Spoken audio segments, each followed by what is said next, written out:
It's Tim Sheets of TechSpot, and this is the HTC Desire 816, the company's mid-range device with a large 5.5-inch display. It comes powered by a Qualcomm Snapdragon 400 SoC plus 1.5GB of RAM. There's also 8GB of internal storage and a 13-megapixel rear camera complemented by a 5-megapixel selfie camera on the front.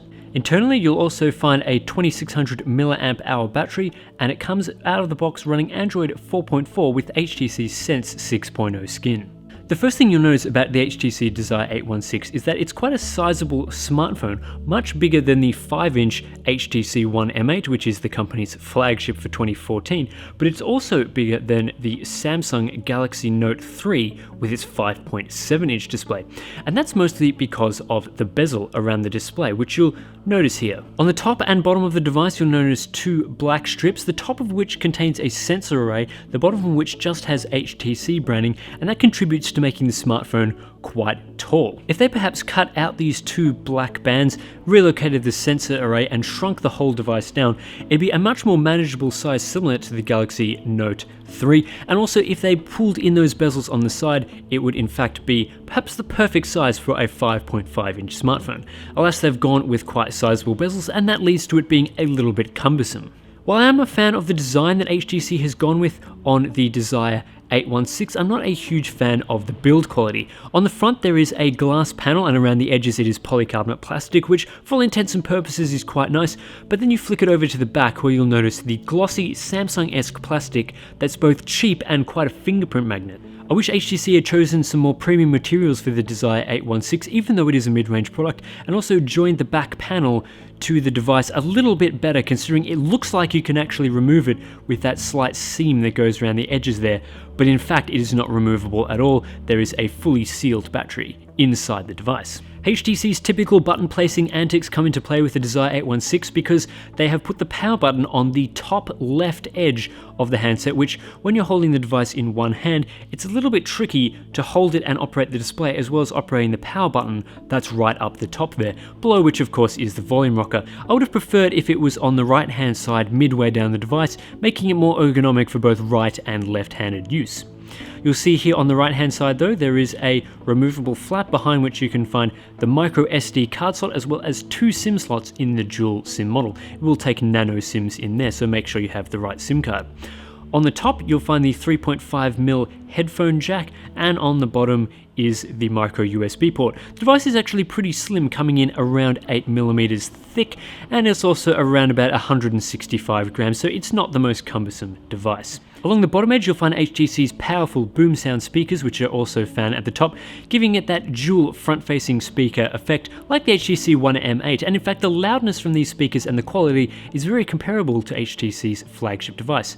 As I mentioned before, there is the 5-megapixel camera along the top, and hidden along here is also a notification LED. The only significant issue with the Desire 816 is the design, as I mentioned earlier, with some of the problems with the build quality, because things like the display are actually quite good for a mid-range device.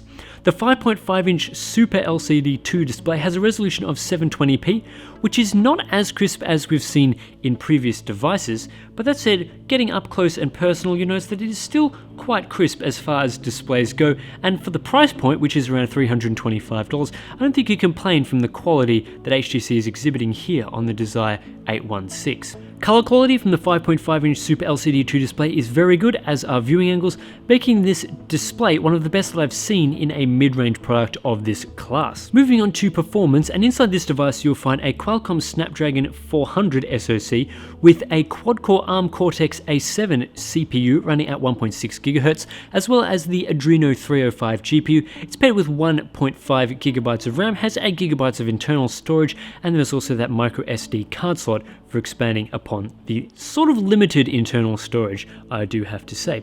Performance from this Qualcomm SoC is very good despite it being their mid-range chip, and generally speaking the performance you get from the operating system is just as good as you get from the HTC One M8. Things such as web browsing is very snappy on the quad-core CPU, and even things like browsing through multiple tabs and going to things that we've viewed in the past is very quick, opening up the home screen as well as switching back to some of the older applications that we've been using. It's all surprisingly quick from the Snapdragon 400 SoC, and because it is clocked at 1.6 GHz, it is one of the more capable Qualcomm SoCs that you can get.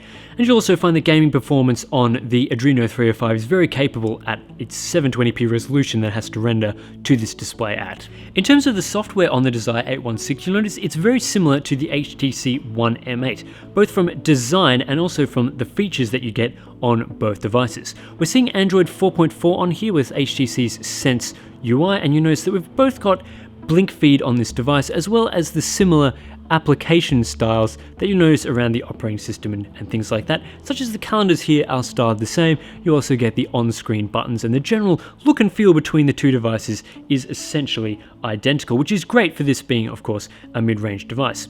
Browsing through some of the applications, nothing stands out particularly on this device because things like Sense TV don't feature because of the lack of the infrared LED, but there are some cool things, such as I do enjoy the gallery application, which is quite nice on this particular device, as well as the calendar app. Diving into the settings, and you can see here this is the notification pane with its quick toggles, which is very useful. Diving into here, there's nothing that particularly stands out. You do get something called ultra power saving mode here. You turn that on and it turns basically the smartphone into a feature phone, dims the screen as you can see, and you've only got access to some of the basic features. Very good for saving battery life right when you're down to sort of the end of its life as your typical usage dies down and you're getting to around about 20%, turn on ultra power saving mode, it's quite useful. There's no NFC in this device, which is a bit disappointing if you're in a country like Australia, which actually allows you to use NFC devices for mobile payments in stores. Some of the display features also haven't translated from the HTC One M8, such as you can't double tap to power on the display, which quite frankly, considering the awkward power button position, would be very handy. But as I said, the software experience is very similar to the One M8, and if you want to check out more about the software on that device, head through to our HTC One M8 review on our YouTube channel. Moving on to the end of the review, and something that I did want to talk about is of course the camera on this device. We're seeing a 13 megapixel shooter, not the ultra pixel sensor that HTC used to use on some of their mid-range devices. They've switched that out in favor of an OmniVision 13 megapixel sensor. It's 1/3.06 inches in size, so it's not huge, and its low light performance isn't great. But that said, during the day you can get some fairly acceptable shots from it. Not quite the quality of some of the Samsung and Sony sensors that are used in high-end devices, but it's very good in terms of a mid-range price point device. 13 megapixels of course gives you all that quality and detail that you can't actually get on the One M8's 4 megapixel sensor, so there's a bit of extra detail that you get from the Desire 816's camera, and in most conditions I think you'll find it very serviceable. The Desire 816's camera application isn't particularly fantastic. As you can see, the preview is a little laggy, something I'm not sure whether it's caused by the sensor or the Snapdragon 400.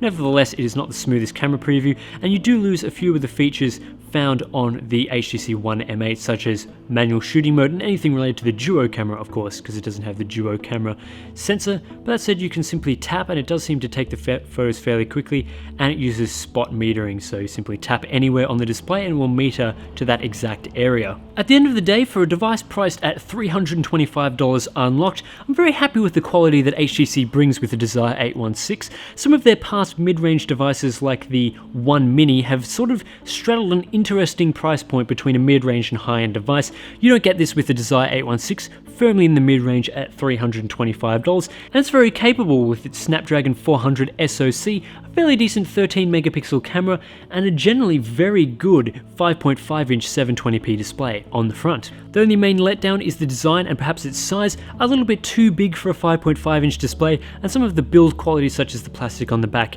isn't great, but I think you'll be able to overlook some of these flaws for the general package that HTC brings with the Desire 816, and as such it's one of the better large screen mid-range smartphones available on the market today. And that brings us to the end of this review of the HTC Desire 816. If you enjoyed this review, consider subscribing because we do video reviews of smartphones and tablets from time to time. Of course, check out the full written review, which you'll find on TechSpot. And if you have any questions about the Desire 816, consider asking me over on my Twitter feed at ScorpusV. And of course, don't forget to subscribe to TechSpot either, at TechSpot. Thanks for liking, commenting, and sharing. This has been a TechSpot video review.